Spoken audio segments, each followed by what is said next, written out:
A very very warm welcome to all. आज का हमारा टॉपिक ऑफ डिस्कशन है process and stages of communication. In the last video we discussed about what is communication, what are the objectives of communication, what are the functions of communication. This video will be dedicated to the concept again, outlining the brief concept of communication and what are the various processes or stages of communication. तो सबसे पहले हम discuss करते हैं communication का concept. So communication is the transfer of information from sender to the receiver with the information be understood by the receiver. A key concept, sender होता है, receiver होता है, मैसेज होता है, फीडबैक होता है, अच्छा बात है. But the thing is, what is more important to know is the receiver is just not hearing the information, he's listening to it. Listening in sense to understand. हम लोग इसलिए लिसन करते हैं ताकि हम उसको ग्रास्प कर सकें, समझ सकें. सिर्फ वो वर्ड्स को नहीं समझ सके बल्कि उस वर्ड्स के पीछे छुपी हुई भावनाओं को समझ सकें. पिछले वीडियो में भी हमने एग्जाम्पल आपको दिया था. If you it is written good, right, like you write, simple written communication का बात करें, हम गुड लिख रहे हैं. अगर हम उसको कॉमा दे रहे हैं या फुल स्टॉप दे रहे हैं, means good, and you put an exclamation after something, it's mean a totally different thing, right? The next is communication is the art of developing and attaining understanding between people. It is the process of exchanging information and feelings between two or more people, and it and essentially to effective management. So when we talk about business communication, we know that well, right, let me give you an example here. Suppose अब business communication का हम बात करते हैं. So if this is the pyramid, यहाँ पे आपका top level management है, ये मिडिल लेवल मैनेजमेंट है, ये लो लेवल मैनेजमेंट है. Top level management and the board of directors, they come up with some strategy to be implemented. अभी strategy को इम्प्लीमेंट किसने करना है? यहाँ पे जो आदमी है उसको करना है. करवाना किसको है? इसको करवाना है. तो बेसिकली जो स्ट्रैटेजी होती है, जो भी आप कर रहे हैं, उसको प्रॉपरली कम्युनिकेट करना बहुत ज़रूरी है. ये इस आदमी को, ताकि उसको ठीक से वो इम्प्लीमेंट कर सके, इस आदमी को ताकि वो ठीक से उसको काम कर सके.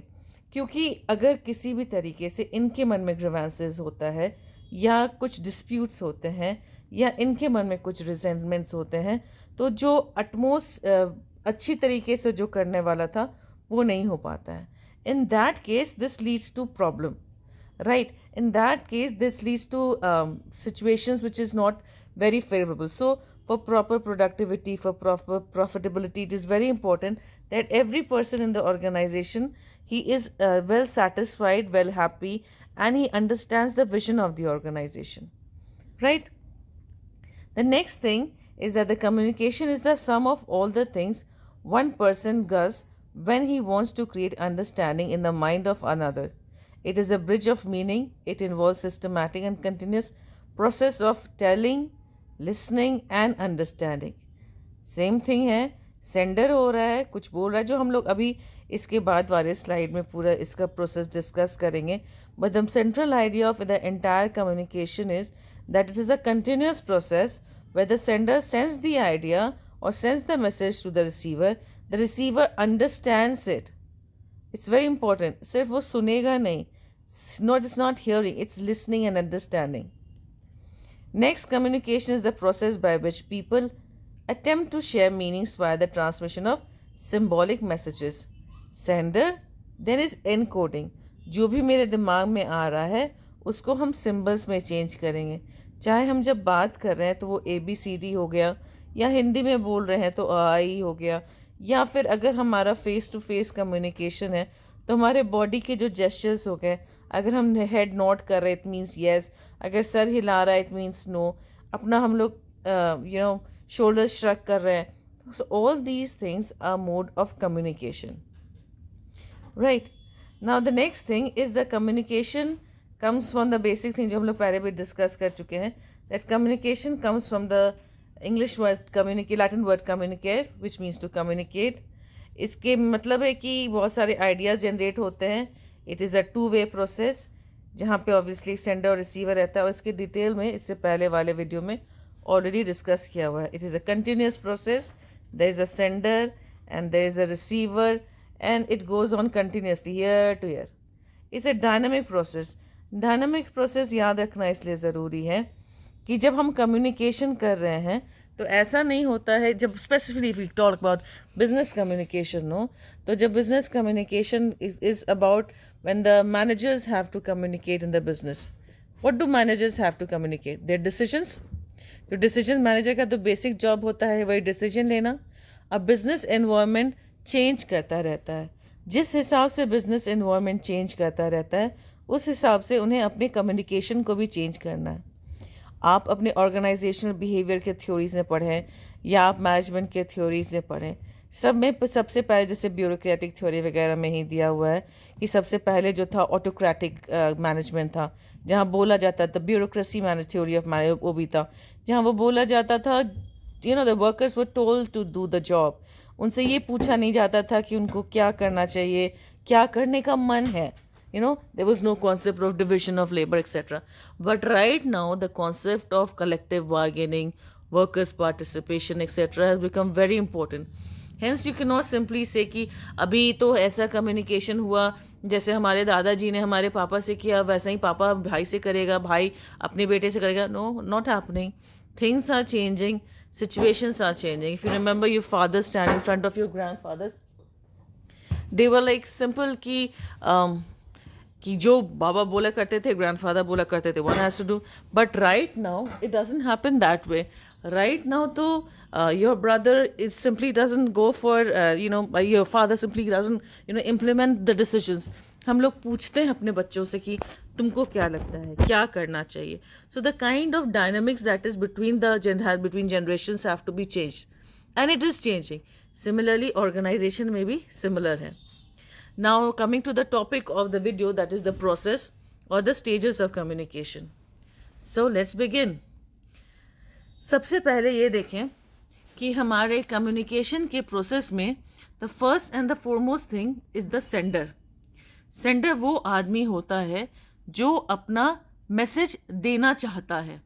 ठीक है, अगर हम आपको कुछ बताना चाह रहे हैं तो मेरे दिमाग में आइडियाज़ आते हैं, मेरे दिमाग में जो आइडिएशंस जिसको कहते हैं, जैसे आइडियाज़ आते हैं जिसको हम आपको बताना चाहते हैं. राइट. अब अपने बातों को हम एनकोड करते हैं. एनकोड का मतलब होता है उसको साइंस, सिंबल्स, लैंग्वेज जो भी हो, जिस तरीके से हम आपको बताना चाह रहे हैं उस हिसाब से उसको एनकोड करना. For example, to give this presentation, I have made this presentation on the PowerPoint. Right. Plus I am talking in the form of इधर हिंदी और इंग्लिश. जब हम हिंदी और इंग्लिश ही बोल रहे हैं तो जब हम आपको बोल रहे हैं तो कभी मेरी पिच बढ़ रही है, कभी घट रही है.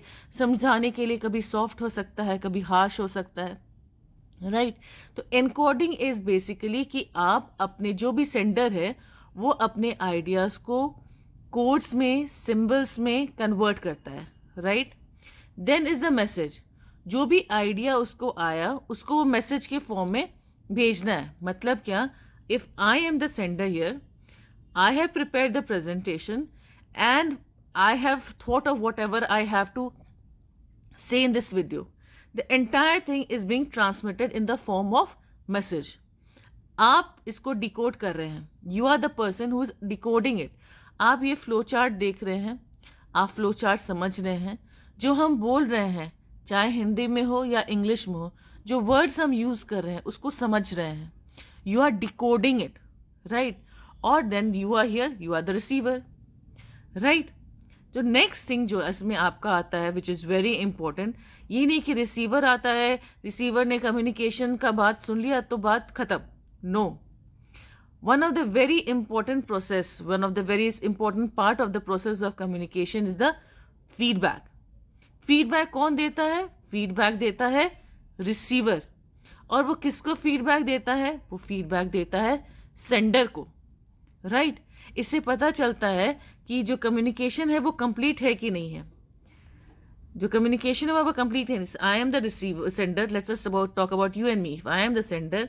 हमने इनकोड किया, मैसेज भेजा, आपने डिकोड किया, आपने रिसीव कर लिया. Right. you hear it, right? And then when you give the feedback in the form of say like or comments or subscription or whatever it is, right? I think the communication here is complete. जब presentation का basically होता है तो it's not much of the feedback kind of thing which one prefers, but जब आप views देखते हो, जब आप कमेंट्स देखते हो, जब आप वॉच टाइम देखते हो, आपको खुद पता चल जाता है कि किस तरह का जो है वो रिसेप्शन है पर्टिकुलर चीज़ का. लेकिन जैसे आप क्लास में रहते हैं, राइट, तो सेंडर है, then there is the receiver, you are the receiver, and the teachers they understand the when we are talking to you, right. तो हम लोग जब आपसे बात कर रहे हैं, तो जब आप क्लास में रहते हो तो ऐसा नहीं ज़रूरी है कि आप हर एक बार आंसर करो तो समझ में आ रहा है कि आप आंसर समझ रहे हैं. आपके चेहरे का expression, you nodding your head. कभी कभी बच्चा लोग नहीं होता है कि क्लास में रहता है, you they are speaking but their face goes blank. You can understand, with the years of teaching, and understand the person is actually there or in the dream world. तो बेसिकली होता क्या है ना, आपके facial expression से, आपके eyes के expression से, आपके चेहरे के नोट करने से, उससे भी वो this is a kind of feedback. So जो आपको हमने नेचर ऑफ कम्युनिकेशन पढ़ाया था वो इससे आप कंक्लूड कर सकते हैं. सेंडर से जाता है रिसीवर, रिसीवर से जाता है वापस सेंडर. एक कंटिन्यूस सर्कल चलता रहता है, and that is what is communication. So I repeat again: sender, encoding, message, decoding, receiver, and feedback. I have seen now. Let me put a few important points here. हमने बहुत सारे answer sheets में और हमने बहुत सारे books में कभी कभी देखा है कि नॉइस को उन्होंने प्रोसेस ऑफ कम्युनिकेशन में लिखा है. Remember, noise is never ever a process in the part of the process of communication. Noise is a barrier of communication. Now, next video which I will make is on barrier of communication. Noise is a barrier of communication. वो communication में एक hindrance पैदा करता है. हम नहीं कभी चाहेंगे कि अगर हम ये वीडियो रिकॉर्ड कर रहे हैं तो मेरे अगल बगल आवाज़ होती रहे. ना हम ये चाहेंगे कि जब आप हमारा वीडियो सुन रहे हैं तो अगल बगल आवाज़ होती रहे. आवाज़ होती है, डिस्ट्रैक्शन आता है. Noise is never ever part of the communication process. Please remember that. Do not confuse this thing.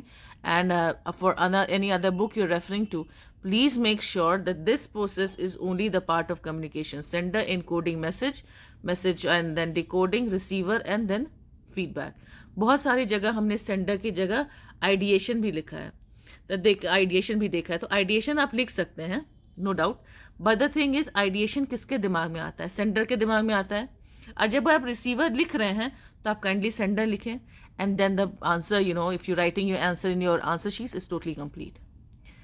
So I hope I could get through and I could make you understand. So इस video में हमने देखा कि what is the basic definition of communication and what are the various processes of communication. And if you did like the video, do not forget to like, comment and subscribe the channel, and stay safe. Happy learning.